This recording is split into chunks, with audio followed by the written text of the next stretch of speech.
Bonjour tout le monde, bienvenue à Consommation, votre émission sur la consommation pour vous, Jean de la Bosse et de l'Estrie. Cette semaine à l'émission, je me retrouve à la bibliothèque de Beauceville pour parler de la vie communautaire ici. Bienvenue à Consommation.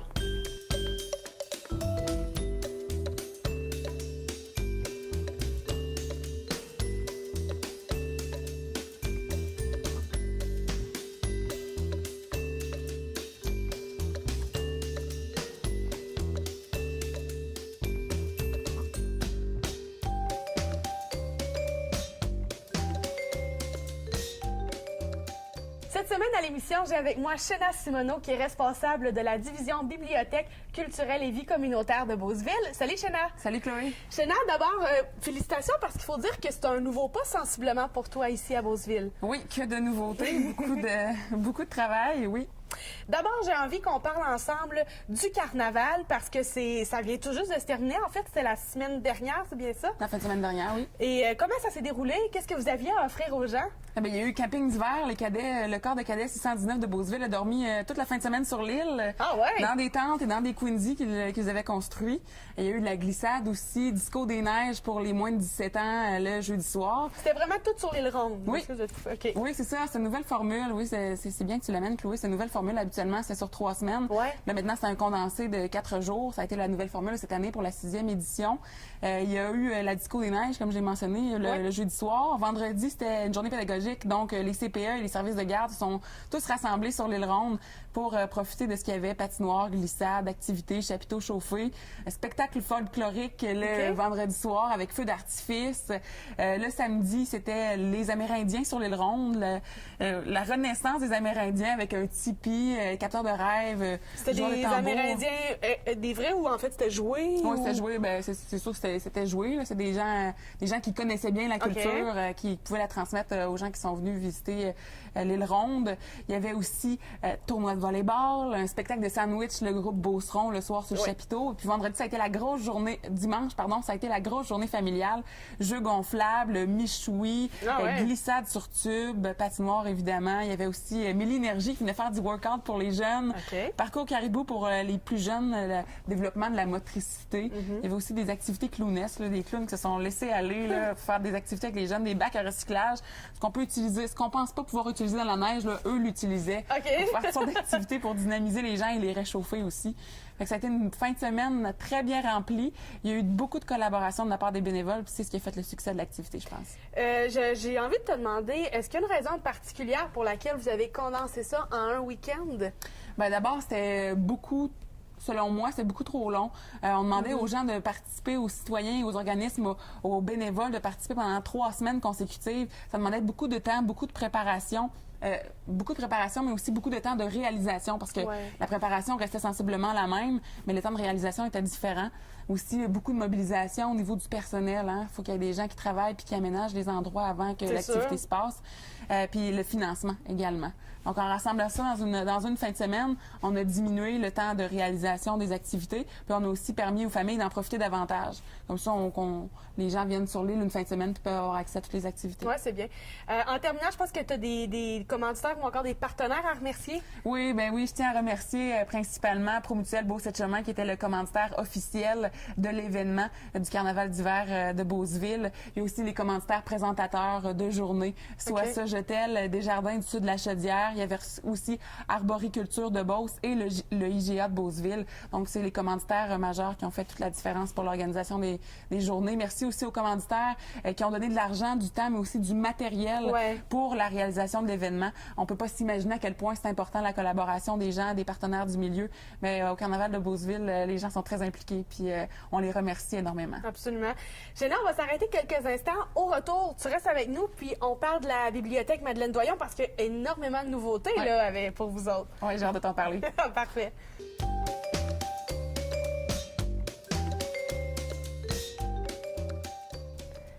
De retour à Consommation, et puisqu'on se trouve aujourd'hui à la Bibliothèque municipale de Beauceville, on ne peut pas faire autrement qu'en parler, évidemment.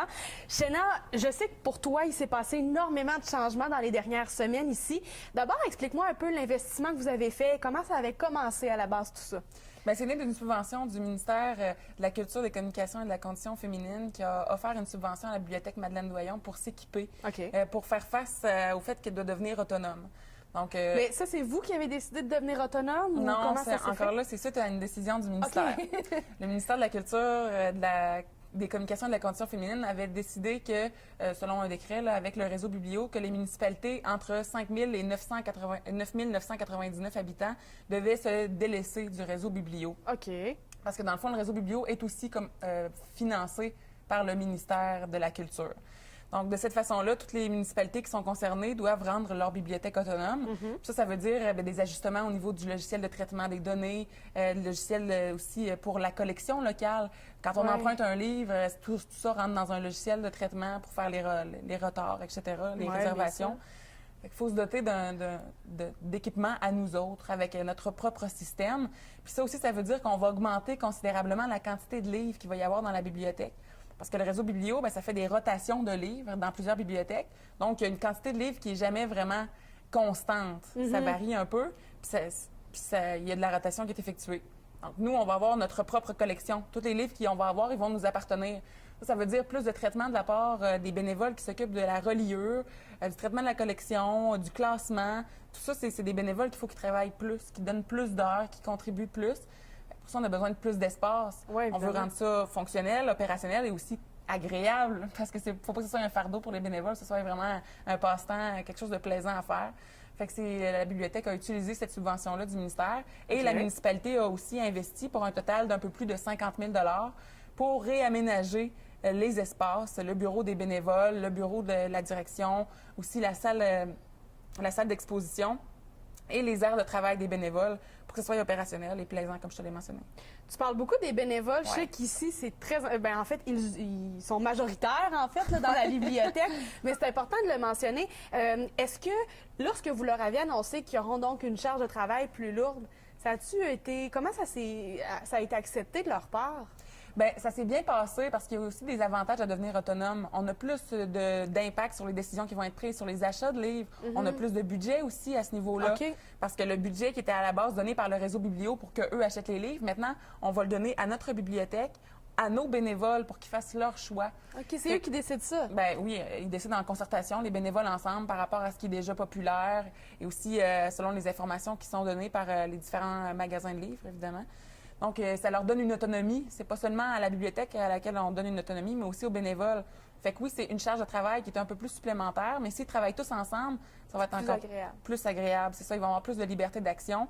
Puis, il y en a beaucoup de bénévoles. Il y en a 75 en tout qui s'impliquent. C'est énorme, en effet. Ça fait toute la différence. Fait que je pense que s'ils travaillent en équipe, puis c'est déjà ça qui est à la base. Les femmes sont très enthousiastes. Je dis les femmes, il y a aussi quelques hommes. Là. En majorité des femmes? Oui, en majorité des femmes. Elles sont déjà très enthousiastes. Ils travaillent beaucoup en collaboration, en collectivité. On voit qu'il y a une belle synergie. Fait que c'est pour ça que ça va très bien fonctionner. J'en ai pas de doute. Tout à l'heure, quand tu as parlé du fait que vous changiez, vous deveniez autonome, là, il y a des livres que vous avez dû, comme tu disais, vous procurer vous-même. Ouais. Vous êtes à combien d'exemplaires? Je ne sais pas si vous c'est recensé, tout ça, j'imagine. Ouais. Comment vous en avez eu à racheter? Bien là, on en a présentement, c'est un chiffre sommaire, là, entre 10 et 15 000. Je dis ça, il y a quand même un 5 000 de différence parce qu'il y a beaucoup de livres qui appartiennent au réseau Biblio. Okay. Et il y a beaucoup de livres qui nous appartiennent. Donc, il faut faire la distinction entre les deux. Il faut aussi penser à toute la vague de livres qui sont ramenés tranquillement au réseau Biblio parce que là, habituellement, on en donne et ils nous en redonnent, mais là, on fait rien qu'en donner. OK. On n'en a pas en retour. Fait que là, c'est pour ça que le chiffre baisse tranquillement. Puis c'est sûr qu'on va acheter, il faut acheter énormément de livres. Il faut surtout se concentrer. J'aimerais ça pouvoir te chiffrer la quantité de livres qu'on va acheter, mais il faut aussi tenir compte du budget qui va être alloué aux livres. On sait aussi qu'il y a une augmentation au niveau des prix des documents, des documents écrits, mais aussi des documents vidéo. Fait qu'on sait pas, on n'est pas capable de chiffrer la quantité qu'il va falloir se procurer. Mais on va surtout canaliser nos efforts sur la qualité, bien entendu, mais aussi sur la popularité des livres. Donc, on va prioriser des collections qui sont très populaires, des collections qui sont prisées par les jeunes, les adultes, aussi les enfants, pour être sûr d'aller rejoindre davantage la population et les usagers de la bibliothèque. Vous n'avez pas uniquement, comme tu disais, des livres. Tu as mentionné les documents vidéo, audio. Qu'est-ce que vous avez ou juste... Périodiques. Oui. On a des revues, toutes sortes de revues, autant anglophones que francophones. Okay. On a des CD musique anglophone, francophone aussi, de différents styles. On a les DVD, séries télévisées, des films, des émissions pour enfants, etc. je me suis beaucoup amusée dans la section DVD. Là. Quand on peut être abonné dans une bibliothèque où on a nos DVD totalement gratuitement. C'est incroyable. Ça peut être agréable, surtout quand on l'a pour 3 semaines. Là. Des fois, une émission de télévision, on peut se l'écouter tranquillement. Absolument. Là. On peut avoir une série, normalement, comme si tu calcules que tu loues ou encore que tu achètes, c'est beaucoup plus dispendieux en fait, s'abonner dans une bibliothèque, c'est un investissement, vraiment. Oui, puis surtout que c'est gratuit pour les résidents de Beauceville. C'est ce que j'allais demander. Combien vous avez d'abonnés et c'est quoi les honoraires ou en fait, comment ça coûte? Bien, les abonnés, je pense qu'on en a approximativement 1500. OK. Encore là, il y en a qui sont actifs, il y en a d'autres qui sont un peu moins. Comment ça fonctionne? Il faut venir à la bibliothèque, il faut avoir une preuve de résidence de Beauceville pour être abonné à la bibliothèque. On s'inscrit tout simplement. On peut même recevoir un NIP pour avoir accès à notre dossier via le site Internet de la bibliothèque. Savoir reste combien de temps ta location, disons? Oui, OK. on peut réserver, aussi renouveler le prêt qui a été fait. On peut se faire tout ça par Internet, pas besoin de se déplacer. Wow. Puis aussi pas besoin de s'accommoder avec les heures d'ouverture de la bibliothèque. Donc ça, c'est très intéressant. C'est vraiment abordable. Quand on parle d'argent, là, ce qui peut être monnayable, c'est les livres en location. Ça, c'est les best-sellers qu'on peut louer. C'est 2 $ pour 3 semaines. Donc, on peut avoir un best-seller chez nous pendant 3 semaines seulement pour 2 $. On a mis un prix pour éviter qu'il y ait trop de réservations, pour se faire aussi un peu de financement là, pour permettre le fonds de roulement. Sinon, c'est ça. Sinon, c'est les amendes. Si vous êtes en retard sur votre document, c'est 25 cents par jour. Avez-vous, est-ce que tu me parlais beaucoup des gens de Beauceville, mais est-ce que c'est ouvert aux gens de la périphérie de Beauceville? Je pense là, Notre-Dame-des-Pins, Saint-Simon-les-Mines, tout ça, ou... Non, c'est seulement pour les résidents de Beauceville actuellement. Ça, c'est demandé par le réseau Biblio. C'est une des clauses pour lesquelles la bibliothèque doit être uniquement municipale. Mais on est en train de songer à une possibilité d'élargir le service. Ça sera discuté avec les représentants des parce que vous avez vraiment de superbes locaux, je trouve. J'ai été impressionnée pour une municipalité comme, en fait, de la grandeur de Beauceville. Vous avez beaucoup d'effectifs, de livres, tout ça, vraiment, c'est impressionnant. On voit que la culture, puis aussi la littérature tient à cœur aux résidents, puis ça, c'est très encourageant. Shana, merci beaucoup de nous avoir reçus dans tes nouveaux locaux, en quelque sorte, réaménagés. Je veux te demander en terminant, c'est à partir de quand à peu près vraiment que vous tombez autonome officiellement? Janvier 2013. OK, il vous reste plus ou moins 1 an pour faire ça. Est-ce que la tâche est colossale? Oui, la tâche est assez importante, oui, parce qu'il y a toute une analyse qu'il faut être faite, les services qui sont offerts par le réseau Biblio, aussi les services qu'on peut prendre ailleurs, faire des analyses, regarder les prix, qu'est-ce qui peut être le plus avantageux, voir aussi des subventions qu'on peut aller chercher, la collaboration des entreprises, des partenaires du milieu, comment on peut faire pour continuer à faire vivre la bibliothèque. Puis aussi soutenir les bénévoles, hein, parce que c'est du changement. Il faut s'assurer que tout le monde est correct, tout le monde va bien, tout le monde continue à avoir le goût de donner du temps et de l'énergie pour la bibliothèque. Je pense que, oui, la tâche va être colossale, mais si tout le monde y met du sien, ça va se bien se passer. Absolument. Je suis pas inquiète pour vous. Et bien sûr, et celles peut-être qui voudraient devenir bénévoles, comment on fait? Est-ce qu'on vient ici tout simplement? Oui, vous pouvez venir à la bibliothèque sans aucun problème pour proposer votre temps si vous êtes intéressé. Là, on accueille les gens à grands bras ouverts. Ou vous pouvez écrire aussi par courriel biblio@ville.beauceville.qc.ca et demandez-nous de l'information. Il y a un formulaire à remplir. C'est très simple. Vous nous dites quand vous voulez être bénévole, le temps que vous avez à accorder, qu'est-ce que vous préférez également. Et aussi, pour ceux qui ont des livres à la maison, qui ne savent plus quoi faire, des fois, on accumule des DVD, des CD, des romans, des documentaires. Gênez-vous pas à venir nous les porter. On est très intéressés à les avoir, puis en même temps, ça nous permet d'élargir notre collection, d'agrandir le nombre de biens qu'on a. Ça fait toujours la différence. On n'a jamais trop. Non, on n'a jamais trop. Mais encore là, on donne le droit d'étudier ce que vous nous apportez, là, puis on va prendre ce qui nous intéresse. Vous êtes situé en arrière de l'église de Beauceville. 100 place de l'église, exactement. Merci, Shana, et tout le succès du monde pour les prochains mois. Merci, Chloé.